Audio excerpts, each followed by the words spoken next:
છે। હું પીએમસી ભાણવડ કન્યા પ્રાઇમરી સ્કૂલમાંથી આવું છું। આજે હું તમને કાવ્ય સંભળાવવા ઈચ્છીશ કે જેમાં મેં અંત્યાનુપ્રાસ અલંકારનો ઉપયોગ કર્યો છે। આ કાવ્યનું નામ છે ગરવી ગુજરાત।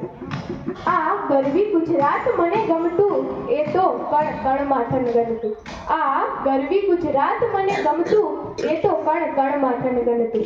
અદ્ભુત છે આ ધરા ગુજરાતની, અદ્ભુત છે આ ધરા ગુજરાતની, કુદરતી સૌંદર્યની ખાણ છે આ ધરા ગુજરાતની, કુદરતી સૌંદર્યની ખાણ છે આ ધરા ગુજરાતની।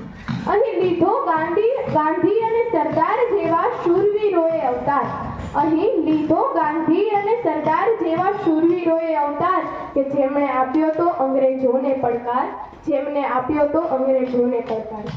વિશ્વ સ્તરે ગુંજતું આ ગુજરાતનું નામ, વિશ્વ સ્તરે ગુંજતું ગુજરાતનું નામ, જ્યાં છે પાનબાઈ અને જેસલ તોરલના ગામ, જ્યાં છે પાનબાઈ અને જેસલ તોરલના ગામ।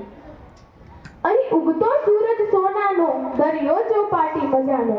અહીં ઉગતો સૂરજ સોનાનો, દરિયો ચોપાટી મજાનો। ધન્ય અહીંના વિશાળ ધરોહરો, અમૃત સમાન અહીંના દરેક સરોવરો। ધન્ય અહીંના વિશાળ ધરોહરો, અમૃત સમાન અહીંના દરેક સરોવરો। આવું છે ગુજરાત આ પ્રવાસીઓ માટે ગામ, જે સૌને આપે શાંતિ અને આરામ, સૌને આપે શાંતિ અને આરામ।